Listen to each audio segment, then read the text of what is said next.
278 بفرمایید. سلام خسته نباشید. ببخشید خانم من می‌خواستم برای پیش دانشگاهی تحقیقم کامل کنم. می‌خواستم این آدرس 118 کجاست من می‌خوام بیام. من کسی آشنا ندارم میگم. آدرس خود 118. آدرس 118 بله کجاست من می‌خواستم بیام تحقیقم کامل کنم. تحقیق چی رو کامل کنی؟ تحقیق در مورد اطلاعات رسانی و ایناست. نمیدونم اینجوری بتونیم آدرس بدیم یا نه. مشکلی آخه نداره.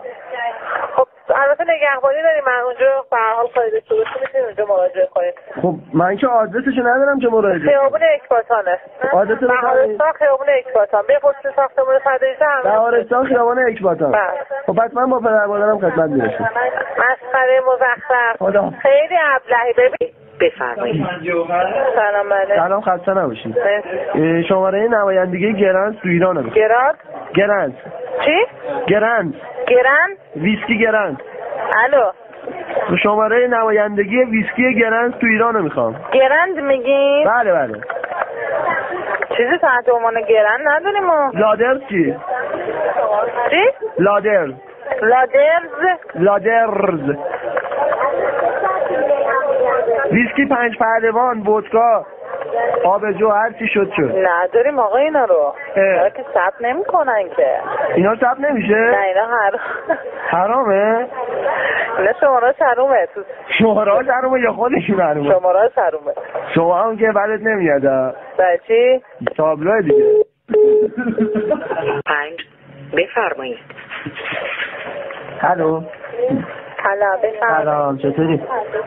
کد سانتیاگو رو میخواستم. کد سانتیاگو.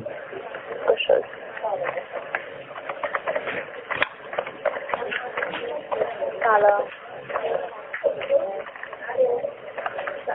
سانتیاگو. بله حالا سانتیامتر. حالا کدوم کشوره؟ نمیدونم والا بگم واسه ایران. نه نمیدونم. این کارت خوب میره؟ متریگو هم داری؟ آره همه چی داریم. چی دیگه دارید؟ الان بهت میدم گوش دست توش. 9 بفرمایید. الو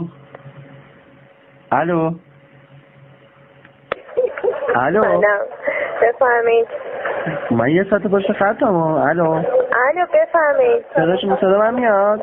آقا من هرچی به شما میگم سلام بفرمایید، شما هم میگی من یک ساعت پشت خطم. الو من هرچی شما میگم بفرمایید هیچی نمیگی. واقعا صدا شما نمیاد.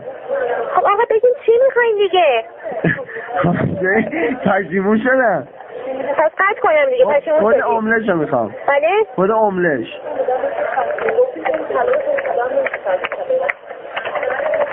شما هم با همه اینجوری افطار میکنی؟ املش 142 722. داد بیداد چرا میکنی؟ گولی 44 بفرمایید. سلام الو بفرمایید. پیل سوار مقام شده استرم. بله شده پیل سوار استرم. هر موقع فارسی یاد گرفتی تونستی فارسی صحبت کنی؟ کد پیل سوار مقام میخوام. خب چرا مثل اونجوری صحبت میکنی؟ خب چه کار کنم؟ شما که فارسی بلدی صحبت کنی برای چی ترکی صحبت میکنی؟ ترکی صحبت کردم فارسی یادم رفته. آها مشکل روحی روانی داری؟ نه چه کار کنم؟ گوشی رو نگه دار یه چند لحظه دیگه اینقدر مزه نری. خانم پیل سوار مقام دست در نکنی. چه کار کنم خب؟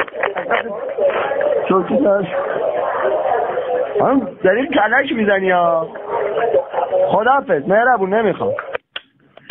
44 بفرمایید.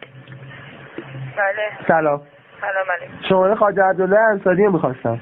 چی؟ شماره خواجه عبدالله انصاری. عبدالله انصاری چیه؟ شماره شو میخوام. خب چیه؟ پوپک آدم شاعره. آره همون احمق مثل تو بودی. بابا الو چرا پشت میدی؟ پشت نده. الان خطت هم تازه میدم کنترل بده اگه تونستی پیدا کنی. جرأت داری وایسا. جرأت داری قطع میکنم.